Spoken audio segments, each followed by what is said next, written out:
ಸರಗೂರು ತಾಲೂಕಿನ ಬಾವಿಕೆರೆ ಹಾಡಿಗೆ ತಹಸೀಲ್ದಾರ್ ರುಕಿಯಾ ಬೇಗಂ, ತಾಲೂಕು ಆರೋಗ್ಯಾಧಿಕಾರಿಗಳಾದ ಟಿ ರವಿಕುಮಾರ್ ಭೇಟಿ ನೀಡಿ ಪ್ರಧಾನಮಂತ್ರಿ ಜನ್ಮನ್ ಕಾರ್ಯಕ್ರಮದ ಅಡಿಯಲ್ಲಿ Aadhaar card, voter ID, PMJAY card ಇನ್ನಿತರ ಸರ್ಕಾರಿ ಸೌಲಭ್ಯಗಳ ಬಗ್ಗೆ ಪರಿಶೀಲನೆ ನಡೆಸಿದರು. ನಂತರ ತಹಸೀಲ್ದಾರ್ ರವರು ಮಾತನಾಡಿ, ಅಂಗನವಾಡಿ ಕಾರ್ಯಕರ್ತೆಯರು ಮತ್ತು ಕಂದಾಯ ಇಲಾಖೆ ಸಿಬ್ಬಂದಿ ವರ್ಗದವರು ಪ್ರತಿ ಮನೆಗಳನ್ನು ಸಮೀಕ್ಷೆ ಮಾಡಿ Aadhaar card, voter ID, ration card, ಜಾತಿ ಪ್ರಮಾಣ ಪತ್ರ ಇಲ್ಲದಿದ್ದವರ ವರದಿ ನೀಡಿದರೆ ಒಂದು ದಿನ ಬಾವಿಕೆರೆ ಹಾಡಿಯಲ್ಲಿ ಶಿಬಿರವನ್ನು ಮಾಡಿ ಜನರಿಗೆ ಸ್ಥಳದಲ್ಲೇ Aadhaar card, ration card, voter ಐಡಿಯನ್ನು ಮಾಡಿಸಲಾಗುತ್ತದೆ ಎಂದು ತಿಳಿಸಿದರು. ನಂತರ ತಾಲೂಕು ಆರೋಗ್ಯಾಧಿಕಾರಿಗಳು ಮಾತನಾಡಿ, ತಾಲೂಕು ಆರೋಗ್ಯಾಧಿಕಾರಿಗಳ ಕಚೇರಿ ವತಿಯಿಂದ ಆರೋಗ್ಯ ತಪಾಸಣೆ ಶಿಬಿರವನ್ನು ಆಯೋಜಿಸಲಾಗಿದೆ. ಆದುದರಿಂದ ಸಾರ್ವಜನಿಕರು ಹೆಚ್ಚಿನ ರೀತಿಯಲ್ಲಿ ಬಂದು ತಪಾಸಣೆಯನ್ನು ಮಾಡಿಸಿಕೊಳ್ಳಬೇಕೆಂದು ತಿಳಿಸಿದರು.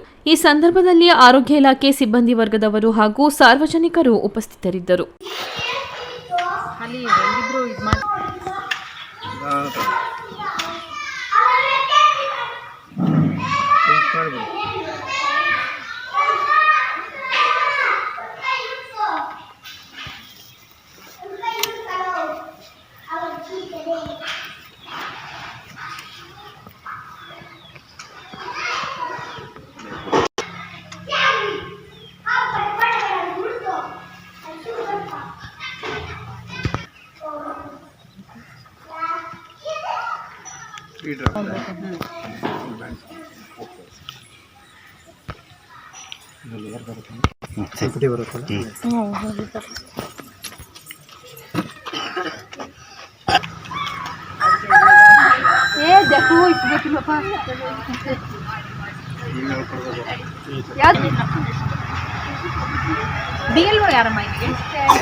ಅಷ್ಟೇ ಏನು ಎಲ್ಲನೂ ತಗೊಬಿಡಗಾಡ್ತಾರೆ ನೋಡಿ.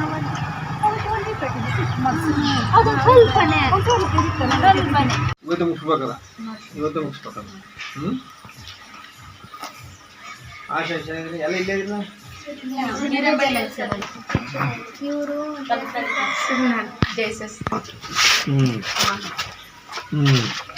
ಅವರು ಎನ್ಬೇಗೂರು ಆಶಾ, ಎನ್ಬೇಗೂರು ಸಬ್ ಸೆಂಟರ್, ಇವರಿಬ್ರು ಚಕ್ಕಲಿ ಸಬ್ ಸೆಂಟರ್ ಆಶಾನೆ ಸರ್. ಅಂದರೆ 3 ಜನಕ್ಕೂ ಈಗ ಇದು ನಾಳೆ 6 ಸಲ ಆಗ್ತಿದೆ ಅದು ಬಿಟ್ಬಿಡೋದ, ನಾಳೆ ದಿನಕ್ಕೆ ಒಂದೊಂದು ಆಡಿ 15 ತಾರೀಕು ಮುಗಿಸ್ಬೇಕು. ಅಲ್ಲೆಲ್ಲ ಮನೆ ನೋಡಿ ಅದೆಲ್ಲ ಒಂದೇ ದಿನ ಮಾಡ್ಬೋದು. ಎಲ್ಲ 20-20 ಮನೆ ಇಲ್ಲ, ಅದೆಲ್ಲ ಮಾಡಿ. ಆಡಿಲ್ಲ ಎಷ್ಟು ದಿನ ಆಯ್ತಾ ಕಂಪ್ಲೀಟ್ ಮಾಡೋಕ್ಕೆ? ಈಗ ನಾವು ಅವ್ರ ಸಬ್ ಸೆಂಟ್ರ್ ಇವ್ರ ಸಬ್ ಸೆಂಟ್ರ್ ಬರಲ್ಲ. ಈಗ ನಾ ಹೇಳಕ್ಕಮ್ಮ ಅದನ್ನೇ ಹೇಳ್ತಿರೋದು. ಈಗ ಅವ್ರದ್ದು ಇವ್ರದೊಂದು ಬರಲ್ಲ.